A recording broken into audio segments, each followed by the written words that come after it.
Um, and I'll just start by sort of explaining the format. I think most of you have been on this before, so you kind of know how we do it all. Um, so we're going to have in a few moments a sort of centering session with a candle, group alignment, and a bit of quiet music, just to help us to settle in to this morning's session. And then there'll be an introduction. We're very pleased to have Alan Heeks with us this morning, and Janice is going to introduce him, and he'll give his first talk on the spiritual gift in climate change. And then we have our first session of breakout groups. And in those breakout groups, there will be a discussion topic, which I'll bring up on the screen before the actual group starts so that you can see what they are. And normally in the breakout groups, we have a facilitator who will just help it flow and help everybody to get a chance to say what they would like to say. Then there'll be a short break after that, a quick 10-minute coffee break. And then the second talk from Alan, which is about reinventing the monastery. Sounds an interesting one. And then a second breakout group of our conscious conversations, which we can all enter into. And then at 12:15, there'll be kind of a short feedback session, some questions, time for comments, and so on. And then we'll finish off with our closing intention and a few announcements as to what the next Cana sessions are going to be. So that's the kind of format for today. But first of all, the first thing that's going to happen is I'm going to hand over to Jenny, who is going to light a candle for us and start off our group alignment.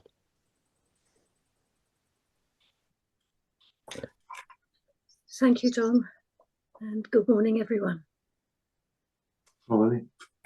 So for our centering group alignment, we gather together as the candle is lit.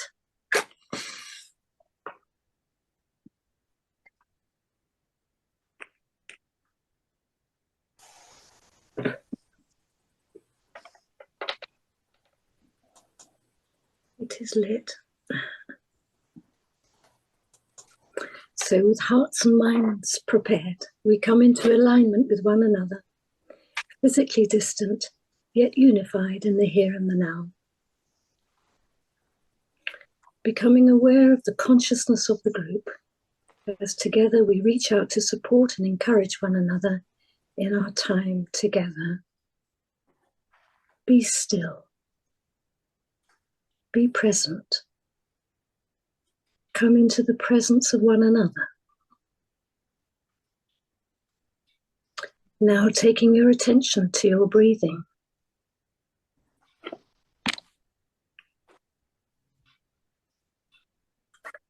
Taking your attention to your breathing.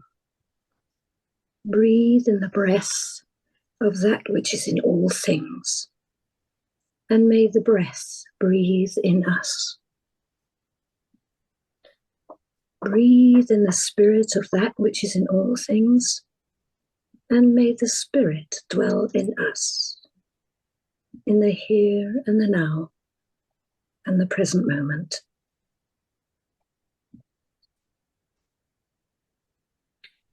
We remain still as we hear quiet music from Don.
thank you all. We're going to start our session with Alan Heeks now in a short moment. I've never actually met Alan, first time this morning, but I know it says on his website he's an author, facilitator and innovator, but Janice has known him for some years, so I'm going to hand over to Janice first of all to give us a little introduction to Alan Heeks. Well, thank you, Don, and good morning, everybody. Thank you. Well, I've known Alan for about 25 years when we worked together to set up a new charity called the Wessex Foundation and start an organic farm, which was, in Alan's vision, was to be an educational centre.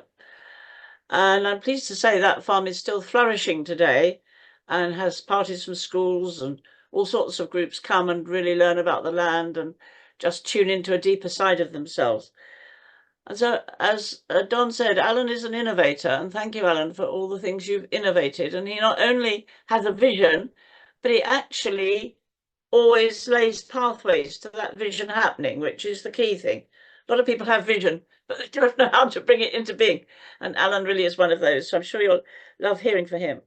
And I think the other thing I'd just like to mention is that Alan has a spiritual side to him, a keenly spiritual side, and is therefore very linked with Cana in the way that we too are working to a sort of spirituality beyond religion. And I think his emphasis on times of quiet, even retreat, are great. So, Alan, thank you for being with us. Look forward to seeing you again, and interested, like everyone, in what you might have to say to us. Thank you very much. Well, thanks, Janice. I'm not big on arithmetic, but I actually went out back and did the sums, and Janice, we've actually known each other for 34 years. It was 1990 that the Magdalene project started. Maybe we're saying that it very much had a spiritual impetus right from the roots, because I went to the Findhorn Foundation first time in January 1990 with this vague, crazy idea about starting an organic farm as an education centre for young people. And I came back from Findhorn thinking, I have to do this, and I have to find people with a deep Findhorn connection to do it with me. So I still feel extremely blessed that Janice agreed to be one of the founding trustees, along with Giles Chitty, who some of you may know. So turning to the theme for this session about the spiritual gifts in climate change, just say that I've been quite deeply involved in issues about what used to be called sustainability since the 1990s. I mean, this was woven into the impetus for the Magdalene Farm project and other projects that I've been involved with. And that involvement in sustainability has become more intense as climate change has become a bigger issue. Personally, I actually prefer the term climate crisis, because I think we have to face into the fact that this is definitely a crisis. You know, this is it's literally a life-threatening situation for many of the forms of life on Earth.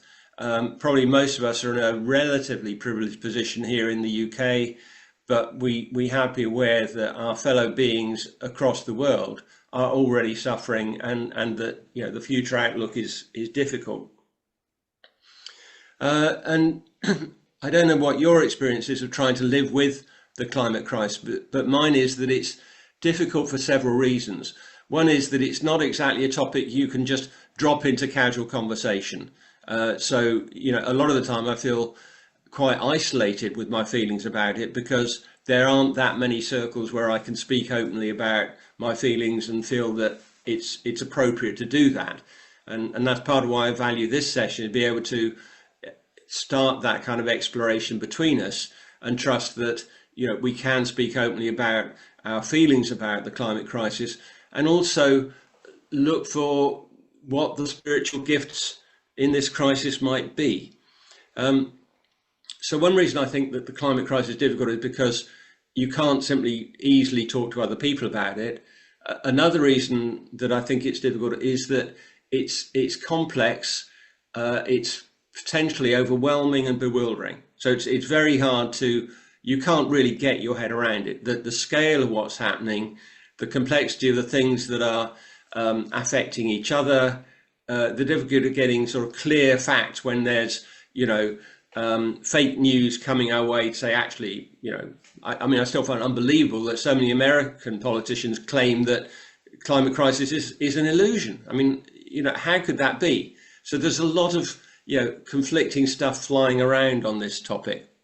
And I also find it intriguing that, in my view, the spiritual aspects of the climate crisis are absolutely fundamental, literally fundamental, but they're very rarely explored. Some of the people I follow in the sort of climate world are exploring it, and I'll share a bit about that shortly.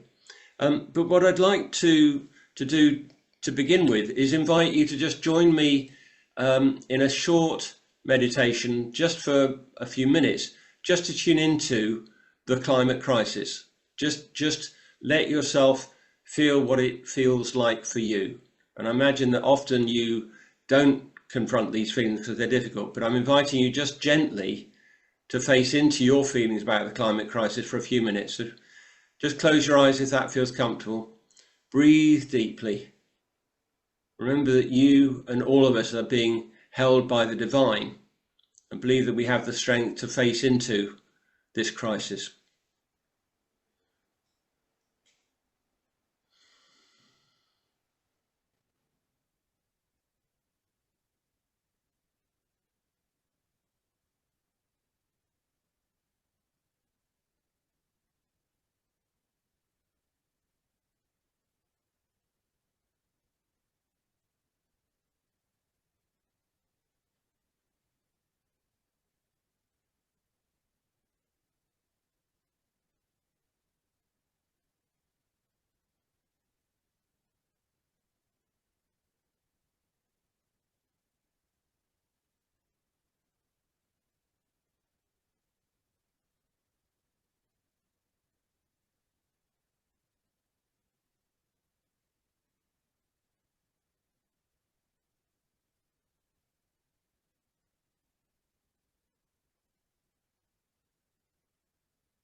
I invite you to bring this meditation to an end and come back onto the call.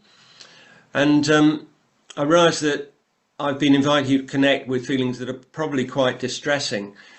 And I hope you'll bear with me here. My belief is that this is one of the things we have to learn to do, is to live with those feelings of distress, difficult as they are, and that actually learning to live with those feelings of distress could be one of the spiritual gifts in the climate crisis. So what I'd like to do at this point, I'd like to share with you some of the teachings and some of the processes that help me to find the spiritual gifts in this crisis. So I'd like to wind the clock back to 2018. You may recall this was the year when Greta Thunberg came on the scene. There was a lot of a real upsurge in public awareness of the climate crisis. Extinction Rebellion was beginning. There was a real sense of, this is a crisis, we need to engage with it. And one of the key figures in 2018 for me was a youngish English academic called Jem Bendell.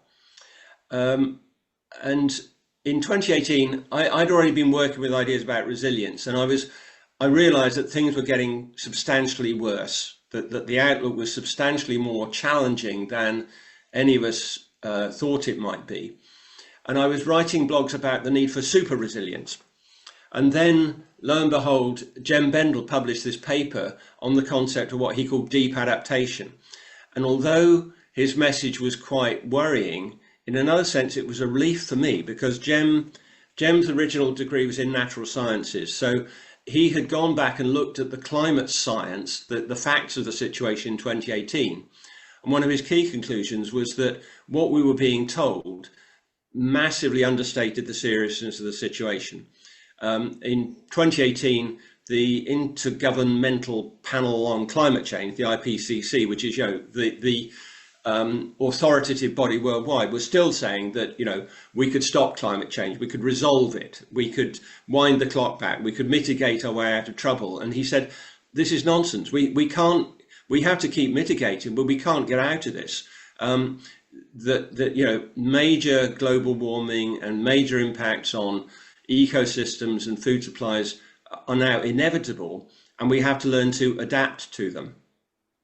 So this concept of adaptation, I'm pleased to say, has become much more widely accepted, including by governments over the last few years since Jem came out with this. And his term deep adaptation, what he means by that is that it's no good looking for superficial answers, and it's no good trying to think that we can broadly maintain everything in the comfortable way that we would like it. We have to learn to adapt systematically and deeply on all levels.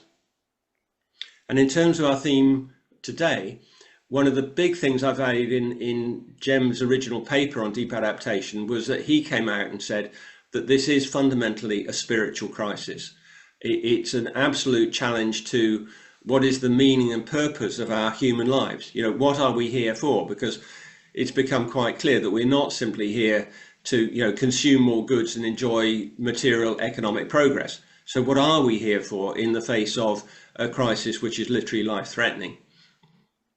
I have to say that I don't feel Jem has explored as fully as I would like what the implications are of this as a spiritual crisis, but I'll share some of what he offers and some of what I found has been helpful.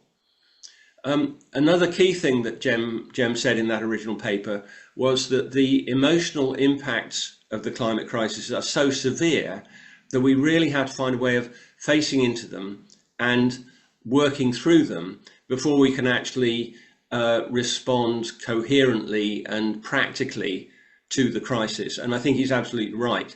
I think this, frankly, the climate crisis is overwhelming, it's potentially terrifying, and responses like terror and bewilderment are actually functional responses to the facts of the situation. These are not easy emotions for us to live with, but I believe that this is part of what the crisis is asking us to do. And the part of the spiritual gift in the crisis is asking us to get real, to face into the reality of the situation, hard as that is, and to live with it. And that's part of the spiritual calling here. And I'll say a bit more about what that might look like. Coming back to the emotional issue, which I think is fundamental, as Jem says, there's one particular teacher and one particular process which Jem and many other people involved in climate work recommend, and that's a teacher called Joanna Macy and a process called the work that reconnects. I imagine that a number of you will already be familiar with this. Joanna Macy herself is a really extraordinary, inspirational character. She was a peace activist in Berkeley, California in the 1960s. She's now, I think, in her mid-80s and still going strong. And it's really worth seeing a video of her. You know, to see a woman of that age, absolutely full of passion and conviction, is really inspiring. And the work that reconnects, you'll find a link to this in the briefing note that I think you've all received. It's a very powerful process, which I've led with quite a lot of groups. One of the key things about Joanna's process is she says that the big risk in this is that we feel alone with our feelings. And when we feel alone, we feel like, well, I'm just getting this out of hand. You know, the mainstream media, the government position is, you know, technological progress will sort this out. You know, just get on with life, keep consuming. What's the crisis? You know, it's massively understating it. So what Joanna says is that the crucial thing, and this is the real alchemy in her process, is to be able to voice your feelings about the climate crisis in a group, a supportive group, and have them witnessed. And I found time and again, it's invaluable to do this. In essence, what happens is that when you can voice these feelings and have them heard and witnessed by others, you realize that you're not alone, that your reactions are not abnormal, they're not over the top, they're actually functional responses. And this is something that you might want to consider doing in the breakout groups that we're going to have coming up soon. And just to give you the gist of the process, it's a 4-stage process, and he calls it a spiral because it's something that you keep coming back to, and ideally you would deepen into it and repeat it even in one session. So the first of the 4 stages is about gratitude. And she says that the point of connecting with gratitude is that however difficult our lives are, we still have a huge amount of blessings to be grateful for. And that by contacting gratitude at the outset, it gives us the energy to face into the difficult issues. Her second stage is about feeling our pain for the world.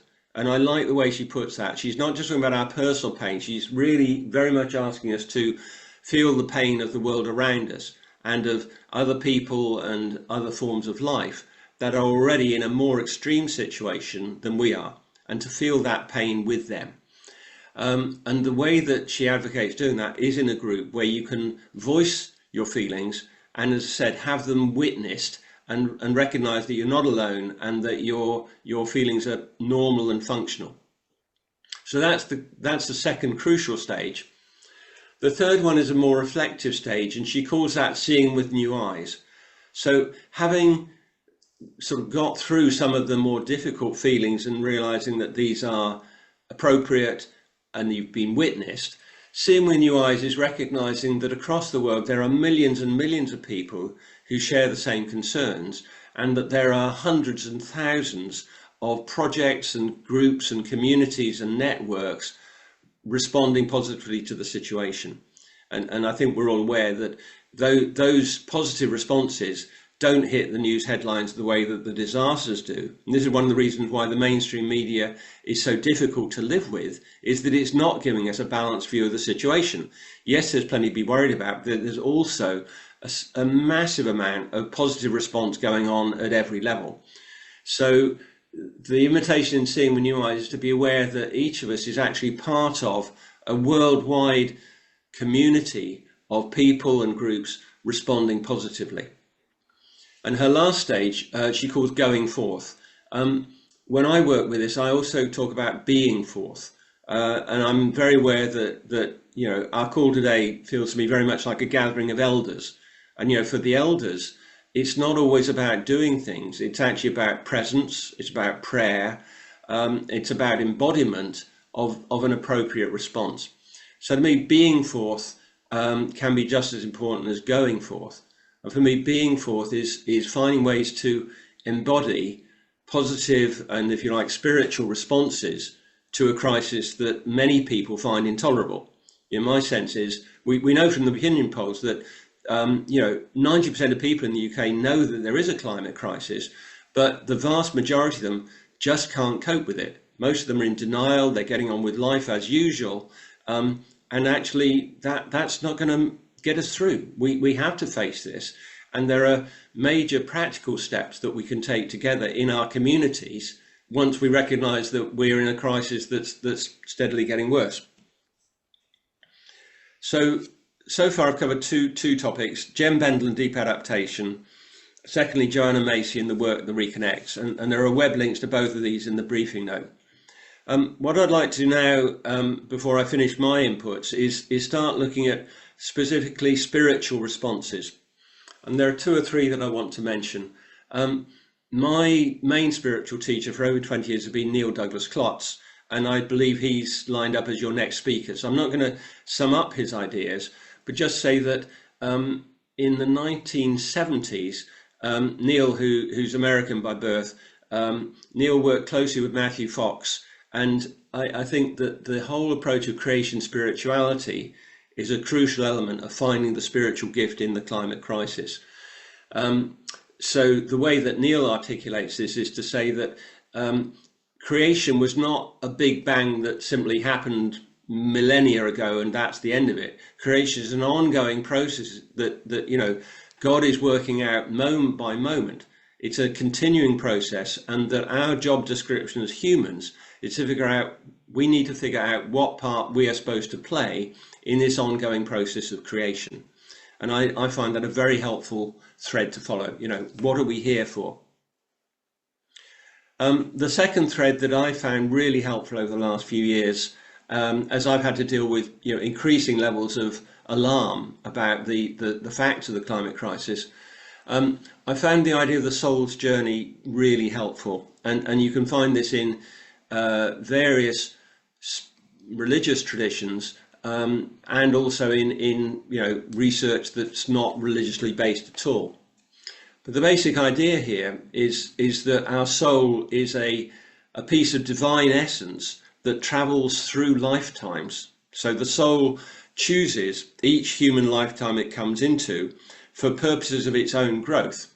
And I find this an extremely helpful idea, that the soul has consciously chosen the life I'm in. And that if I'm in a difficult situation, I'm not simply a victim of random circumstances. My soul's chosen this, and I have to figure out why it has chosen the situation I'm in. So, difficult as it is to be here in a time of crisis, a time of climate crisis, I keep coming back to the belief that my soul has chosen to be here in this time of crisis, and I need to figure out why. And I mean, Joanna Macy again is really refreshing about this. She says, the outlook is terrible, but I'm glad to be here. I'm excited to be here in a time of crisis because I believe I have something to contribute. And I believe that that's true for all of us. And as I said, contribution can be just as much about prayer and presence and what you embody, embodying a sense of faith and trust and generosity towards others at a time when people around you may be getting into panic and completely self-absorbed reactions. So that brings me on to the last teacher that I want to share with you, which is Thomas Berry.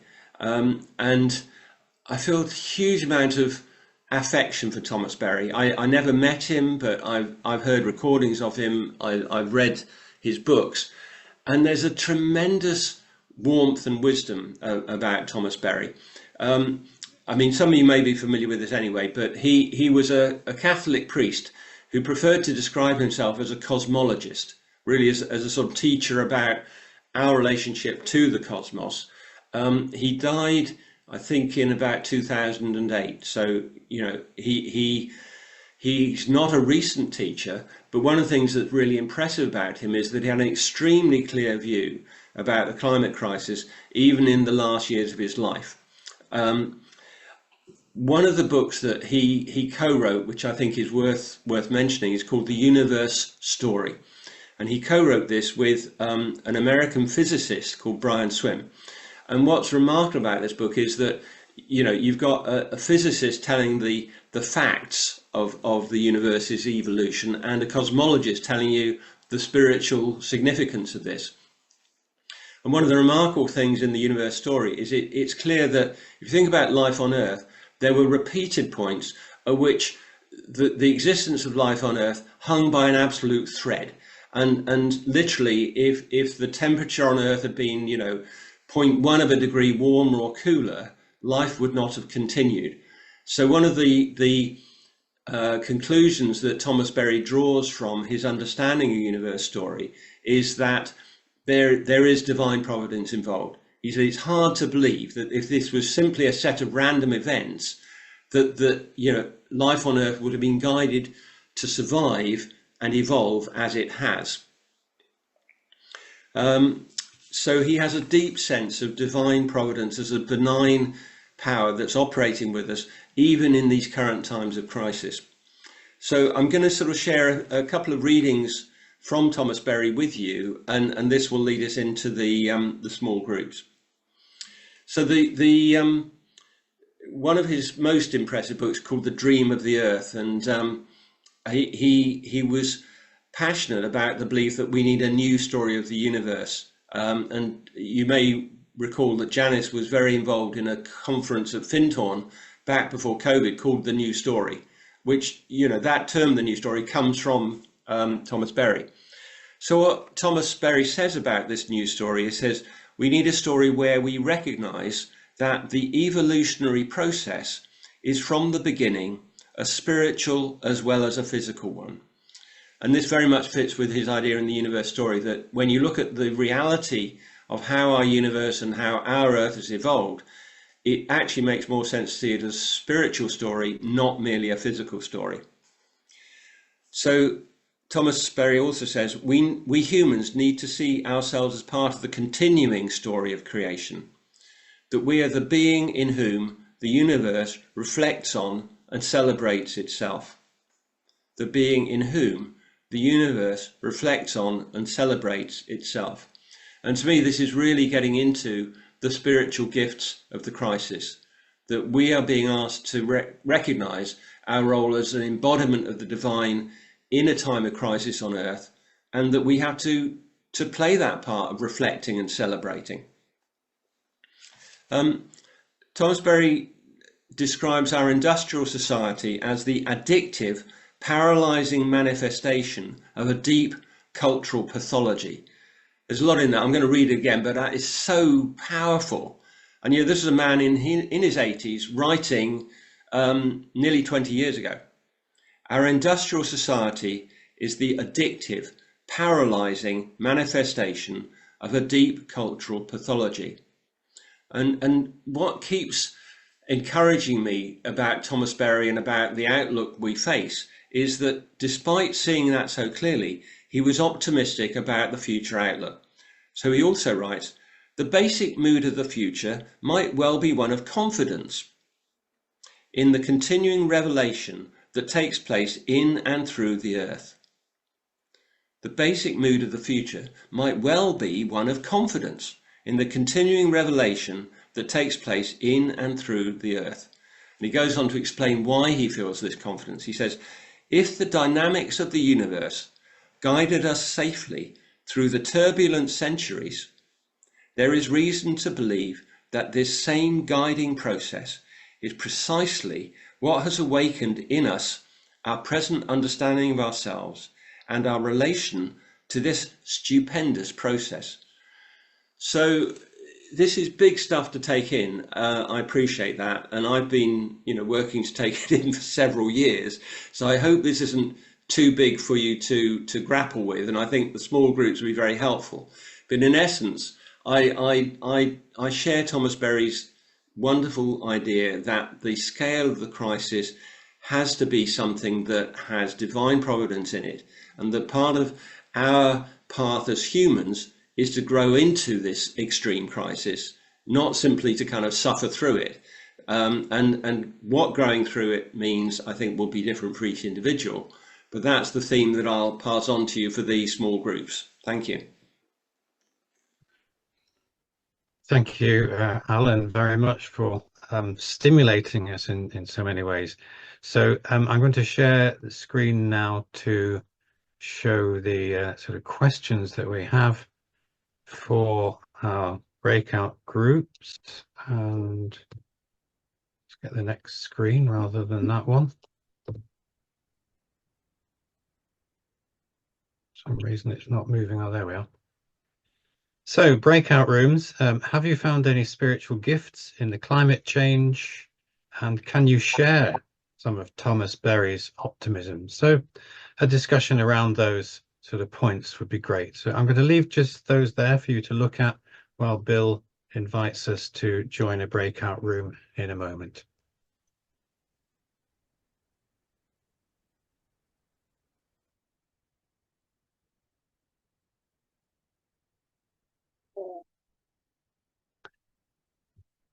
Lovely, here we all come. That's good.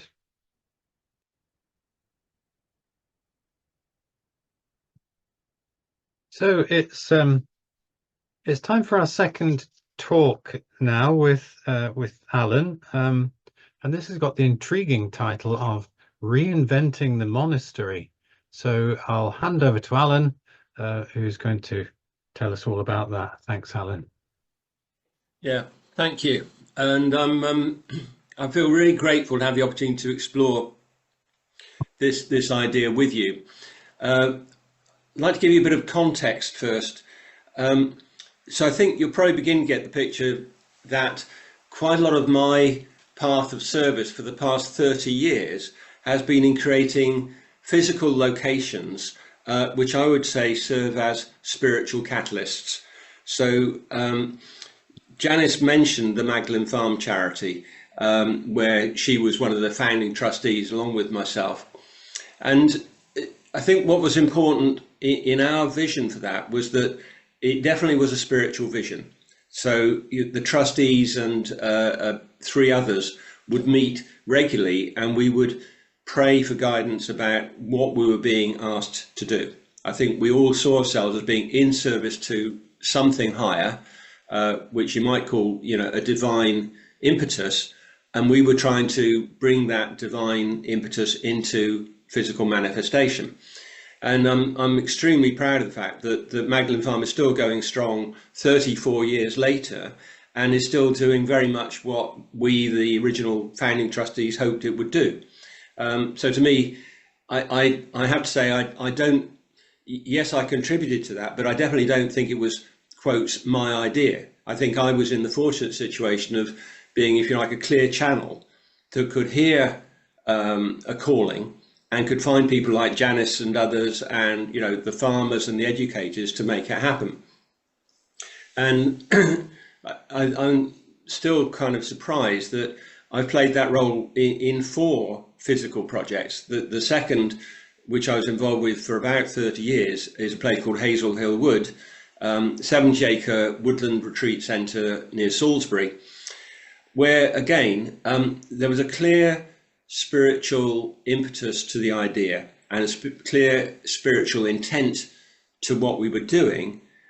But in both projects, we very much saw that as being implicit. So we talked quite a lot about, were we going to be upfront with this?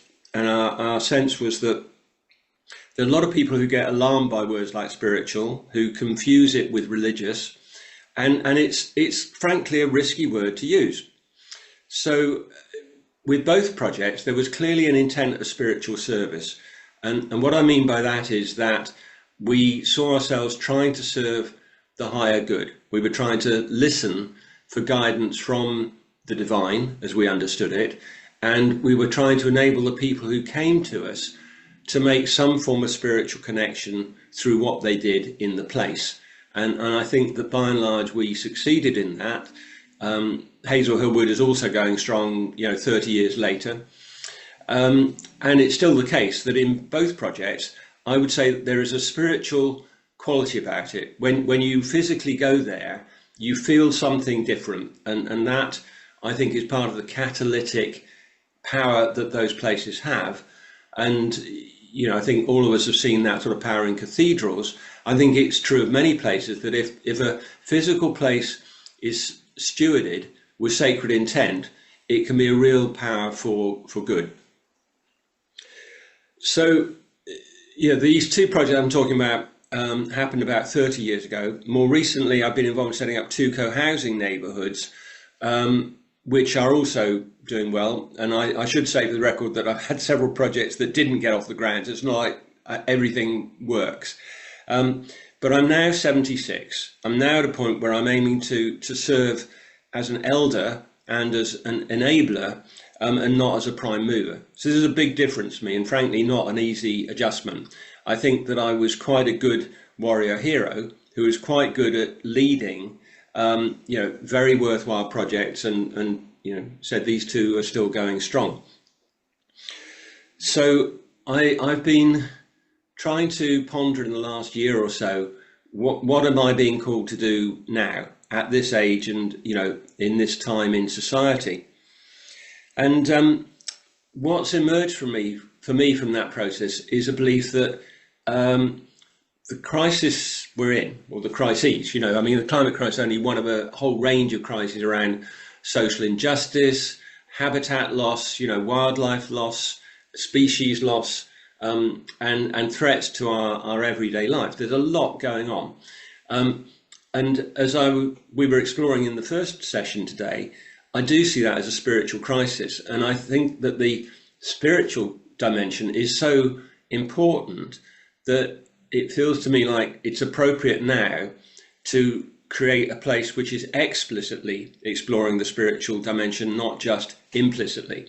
And for me, this has been quite a big deal to, if you like, come out with all this, because I prefer to be quite private about my spiritual beliefs. I think it's a delicate area. We know that language is a very sensitive thing in talking about spiritual values, aims, beliefs. So, it was easy to get on with things implicitly. However, as I said, I think we're in a different situation now. So that's why I'm exploring this theme, which I'm loosely describing as reinventing the monastery. So I want to sort of explain what I mean by the term. One of my close friends lives in Italy and is very keen on pilgrimages. So one of my inspirations for this project has been pilgrimage walks that I've done with my friend in Italy on a thing called the Camino San Benedetto. So this is a pilgrimage route through pretty much along the spine of Italy, which goes through places connected with the life of St. Benedict. And what I've learned from that is quite a vivid understanding of the role that the monasteries played in the turmoil of Italy in the Middle Ages. This was a time where there were disease was rife, famine, crop failures, civil war between princedoms. It was a very chaotic time, and it was to the monasteries that people turned, not only for spiritual centering, but also as a source of everyday education, healthcare, food supply, justice. So the monasteries were actually being asked to arbitrate in civil disputes because there was no stable legal system, for example. And also with my friend, I've visited a quite inspiring modern monastery in Italy. There are 30 of these called the Reconstructors of Peace, and these monasteries. This chain of monasteries started after the Second World War as part of the sort of rebuilding of Italy after the war. And they are monasteries, but in a very unusual form, meaning they do have monks and nuns who've taken vows, but it's a mixed order, men and women, which, as you can imagine, the Catholic Church found pretty hard to take after the, in the 1950s and 60s. And one of its big aims was to reach out to young people, believing that there was a great spiritual thirst among the young, but that it wasn't being met by the conventional Catholic Church. So the founder of the Reconstructors of Peace actually drew on spiritual practices from Eastern spirituality, so bringing in meditation, yoga, movement, as well as Christian worship, and also brought in really the idea of living simply in the way that they believed Jesus lived. So living in poverty, growing a lot of your own food, craft work. So they take on ruined locations and basically rebuild them as craftsmen very beautifully. So that's the impetus.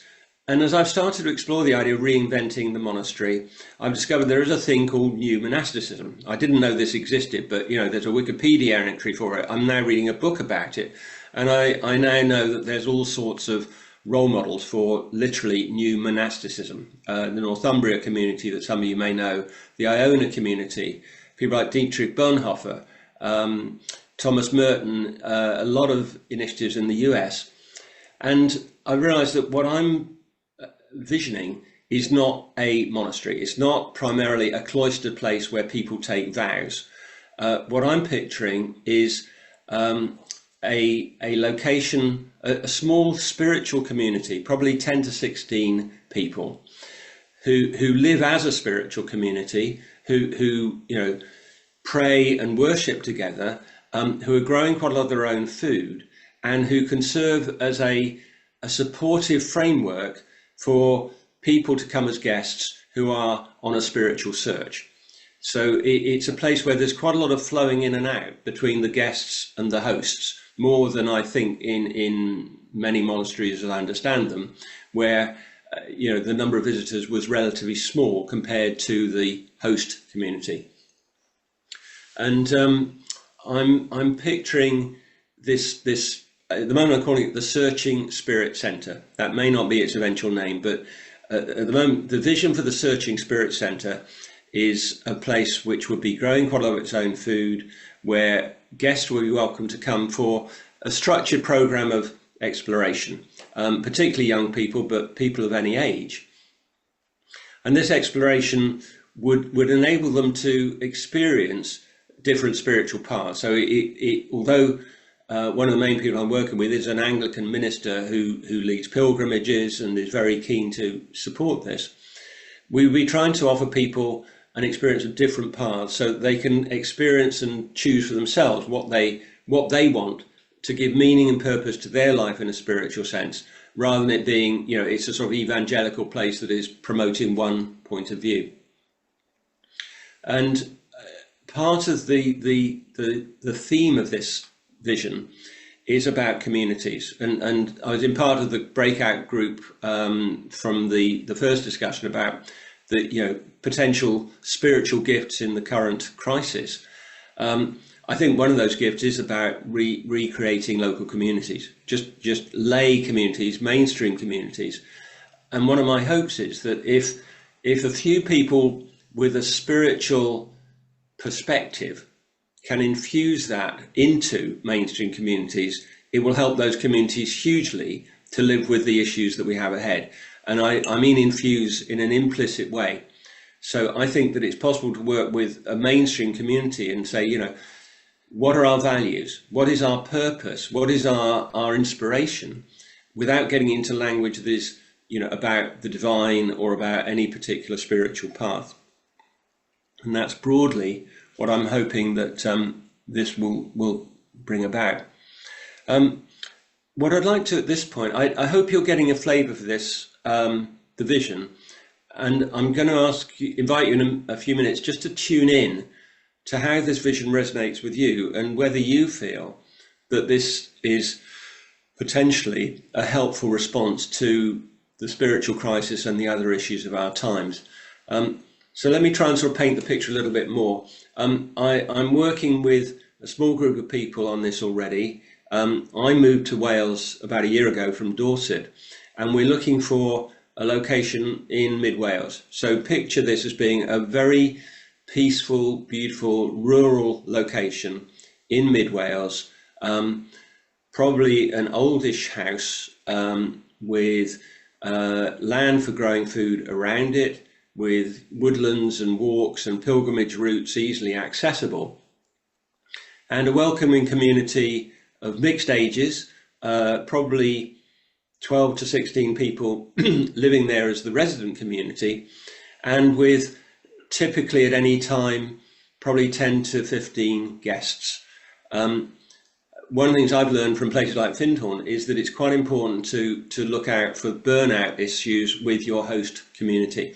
So we're not imagining that there's a constant flow of guests staying in the centre, more that people come for structured programs of typically 1 to 2 weeks with different focuses, like one being a sort of almost like a starter kit, the Spiritual Explorers program, which might be more suitable for young people starting out on their spiritual path. Another program being for, let's say, people more in their middle age who are very oriented to working with their community and who want to see how to bring, a sense of purpose and meaning into their local community. And then deeper explorations, which could be more like retreats. So imagine there's a series of programs with gaps between them so that the host community gets a chance to rest and recover. And as I said, I think one of the things that's quite interesting about this is that clearly, the monastic tradition, not only in the Christian faith, but also in others like the Buddhist faith, is very much focused around one spiritual path. One of the things we're hoping for with this is that although it would have quite strong spiritual roots, it would also be, if you like, an interfaith centre where people could explore different paths, not just one. So I'm going to pause at this point and just invite you to join with me in a short visualization. And I'm hoping you've heard enough that you can get a flavour of this place. So you might like to close your eyes. Take a few deep, relaxing breaths and see if you can picture this place. Imagine yourself actually physically visiting it.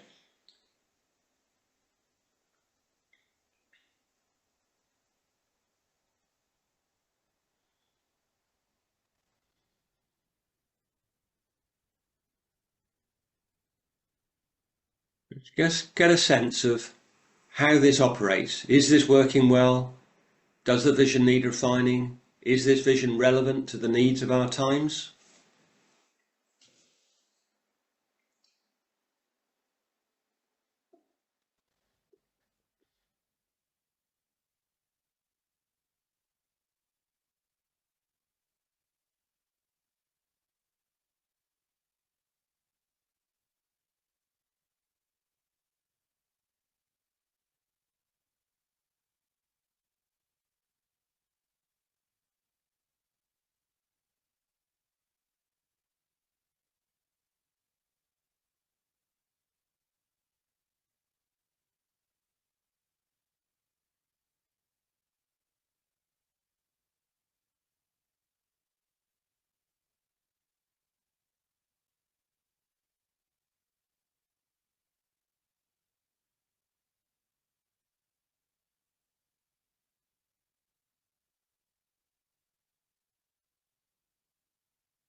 I need to just draw this to a close. Just a couple of things to wrap up before I pass over to the breakout groups. My belief is that there is a widespread thirst for spiritual purpose and meaning in our times, but it's not obvious. You know, people are not putting it in those words. I think it underlies a lot of the stress that we see in our society. But I think one of the questions I'd be interested in your views on is, do you think there is a widespread need and thirst for spiritual meaning and purpose, which is my belief? And the second question that I'd really love to hear your views on is, well, if there is such a widespread need, is this idea about the Searching Spirit Centre a kind of reinvented monastery? Is that an appropriate response to the need? And I'm basically opening the question up with you as a group of elders, you know, a fellow elders who share a spiritual orientation. So I feel like you're particularly well placed to sort of give me your wise counsel on this issue. Thank you. Thank you again, Alan. I'm going to share the screen for not the short break one, but the next one. There we are.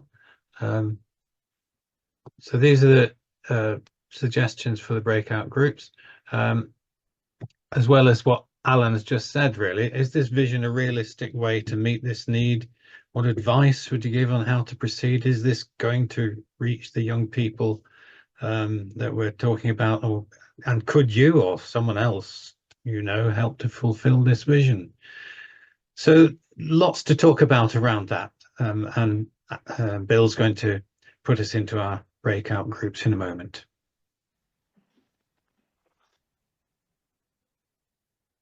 Well, thank you, everyone. Hope your breakout groups have been as productive as ours was. There was lots of ideas and things coming up. We're now going to have a sort of whole group session, if that's all right. And I'm hoping there'll be a few sort of comments and questions which Alan may be able to field. So over to all of you. If you could use the react button, there's a little heart along my bottom line anyway, a little heart, and if you click on the heart there's a raise hand button. So if you could raise your hand to speak, that would be great. And somebody's done it already, so Judy, here you go. Hi, we had a really interesting discussion. We felt that we needed to clarify our own vision, each of us, to do this and to write it down, because we need to be very clear about it, our vision, before we try to share it. And we also thought that the best way to proceed was to form some sort of small core group to support each other, and then to reach out to other people. Thanks, Judy. Alan, do you want to respond? Well, I think that's crucial. I think to have what I call a vision community of a group of people who are praying and discerning together is crucial. I've already got the beginnings of one, so there's a small number of people working together on this, and you know, we are looking for others, particularly in our breakout group. People talking about the important diversity of age and, you know, skills, etc. So we're looking for a more diverse group, particularly in age, than we've got at the moment. Thank you. Janice. Thank you. I think one of our key things was we think there is great need for what you're doing, Alan. Time away, time to reflect. People are very busy and stressed. And Jenny in our group was talking about a centre called Claridge House that she's part of, where people can come for just 2 or 3 days of just silence and gathering their wits, as it were. And we felt that you were talking about 1 or 2 week stays, Alan, and that for the majority of young people who so need this, they need meaning and purpose, and they need spirituality that isn't religious. But they only get about 5 weeks holiday a year, and they can come for weekends, but not for really a 1 or 2 week stint if they're working full time. So I think that's a bit of feedback you might like to consider. If I can jump in there as well, because we were talking about the same thing, it occurred to me that whatever is set up could do with sort of a smaller program of one-day events, maybe some evening events, weekend events that, yeah, everybody can access and expense is not a problem, but also to be nearer to a centre of population to actually enable, you know, people to get there easily. I think that's quite an important thing, and you can reach out to the whole population. Yeah, Yes, that came up with us too. Well, I totally understand the issue about access, time, and money, especially for young people.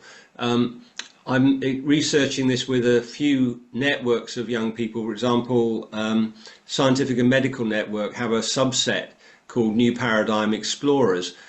They've actually been quite supportive about the 1 week idea, and I have to admit, my view is that for a genuine depth of exploration, you need that amount of time.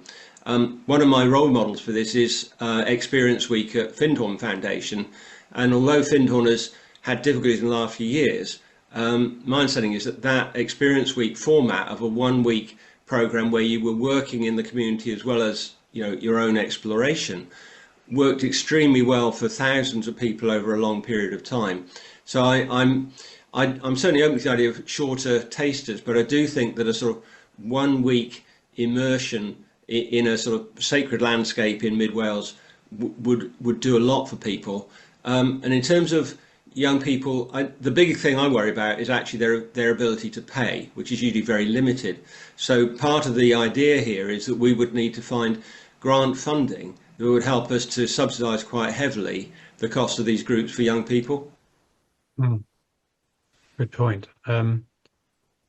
Janice, your hand is still up. Is that you wanting another bite at the cherry?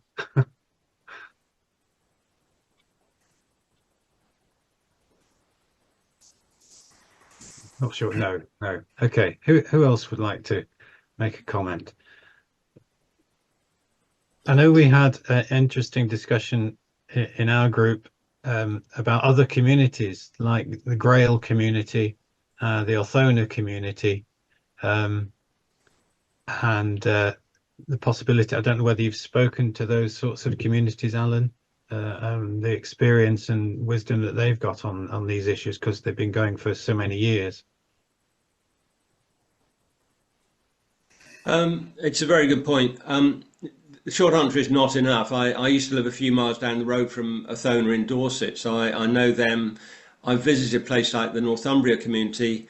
The Grail community is a new one on me, and if any of you have got other specific communities we could learn from, I'd welcome hearing about them. I mean, I've been somewhat taken by surprise by this whole idea about the Searching Spirit Centre, because I wasn't out there looking to start something else, and literally only about 3 months ago we started a small group of saying actually this needs to be taken seriously. So we're still at quite an early stage in terms of researching, and there's certainly a lot of learning I'd like to do from other places. Also, if any of you know any relevant centres in the Republic of Ireland, I'd love to hear about those, because part of the inspiration with this is about renewing roots within Celtic spirituality. Thanks, Alan. Catherine, your hand's up. Oh, thank you. Who's going first? I think we both had something to offer. I think, because I'm sorry, I've got to go in a moment. We both live in community, and I think the sense that just community building itself takes a lot of time and negotiation and energy. It's both a blessing and a huge challenge, and the need to really acknowledge just how much energy it takes simply, not even simply but to build community, the community that will be resident there.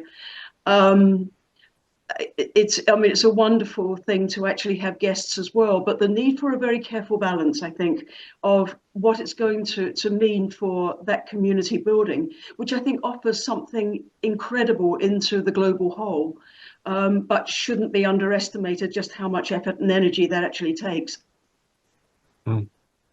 Just a simple thing from our group, because we're very aware that there's a 700-year-old abbey down the road with lots of land that's looking for a community, but they'd also have to have £5 or £6 million. But someone in our group said the thing that actually looking for an old building is not always a good idea, because they're so ecologically difficult to environmentally make them friendly that perhaps, looking for a new build might be more to the point. So that just came up in our group, and I think it's quite an interesting thought. Mm. Yeah, I mean, I absolutely agree with you about the issues of community building. Having moved into the Threshold Centre co-housing group from the start, living there for 5 years.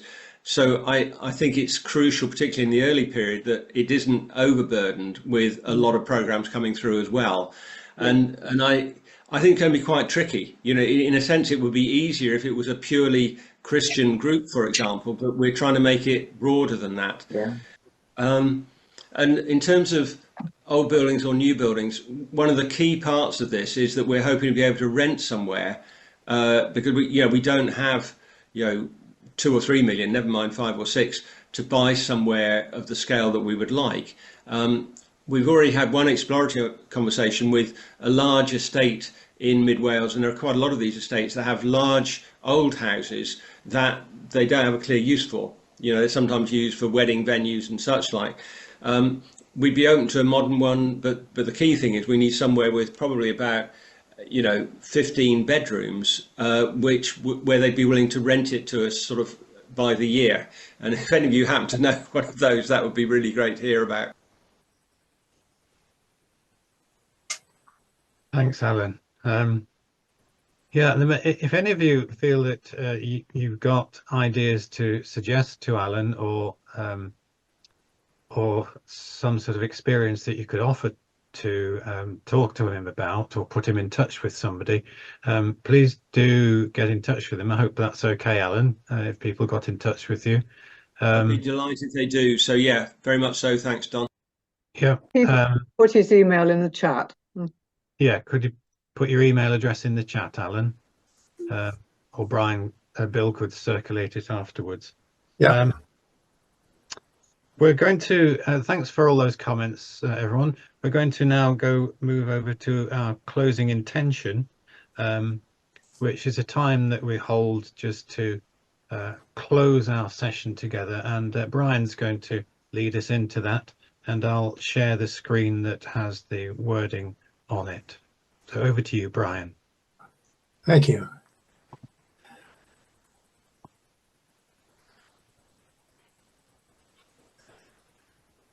If we could just center ourselves down for a moment.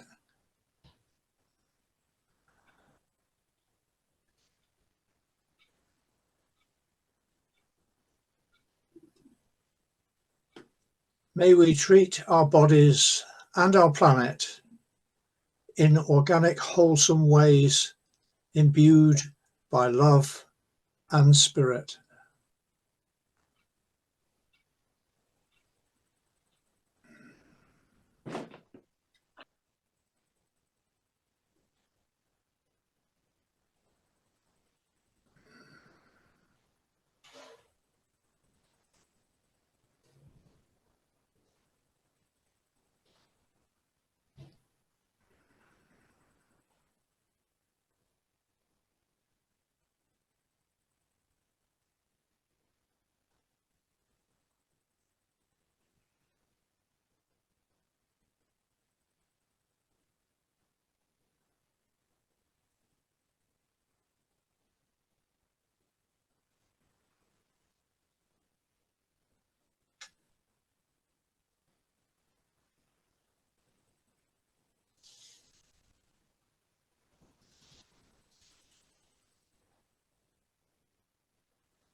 Thank you, Brian.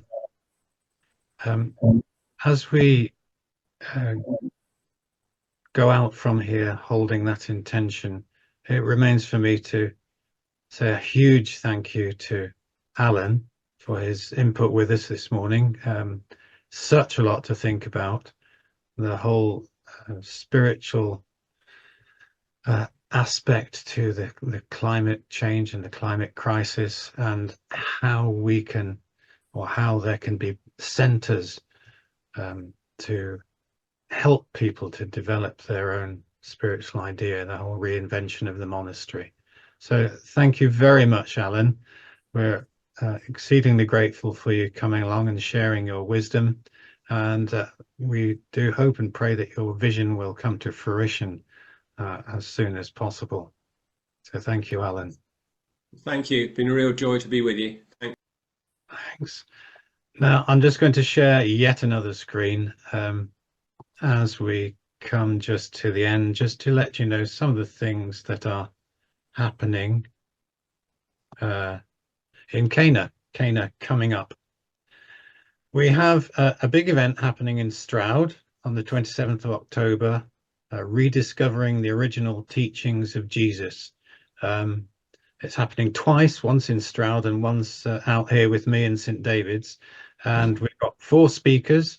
That's Janice, myself, Jane Upchurch, and also David Carshire, who's coming over from the States and has just written a book called Primal Christianity, looking at the original teachings of Jesus. And we've all got things to share about that. So at Stroud, it will be online as well as in person. At St. David's, it's just in person. But to get the details of it, do look at our website, cana.org.uk. Also, our next online sacred space is coming up on the 6th of November. That's 10:30 till 11:30. So that's for in bulk. And then our next conscious conversation, as was mentioned earlier by Alan, is with Neil Douglas Klotz. And that's on the 30th of November on the Aramaic teaching of Jesus. So again, that ties in with the whole idea of rediscovering the original teachings of Jesus. That is in the afternoon. So please do note that it's not in the morning like most of them have been. It's at 2 o'clock in the afternoon. Also, if anybody wants to, I'm talking to Contemplative Fire on the 23rd of November. Details are on the Contemplative Fire website. I'm talking about Christianity expanding into universal spirituality. So there's plenty coming up. I'm sure there are 1 or 2 other things that I haven't mentioned. White Eagle, I know, have got an event coming up soon, which Janice and Jane are both involved in as well.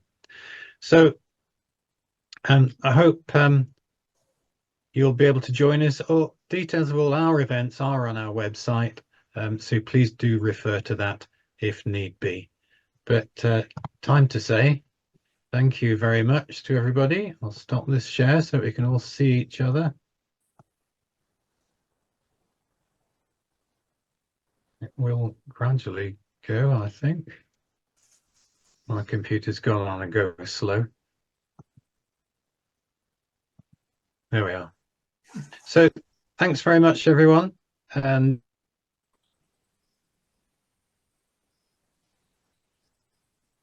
thank you, Brian, for suggesting that we had Alan. Thank you.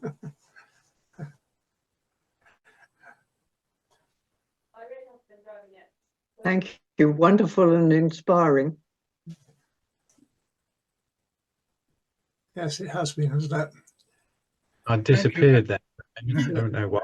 But thank you. And we'll see you all again at the next thing that you're able to come to. Thank you. Bye-bye. Bye.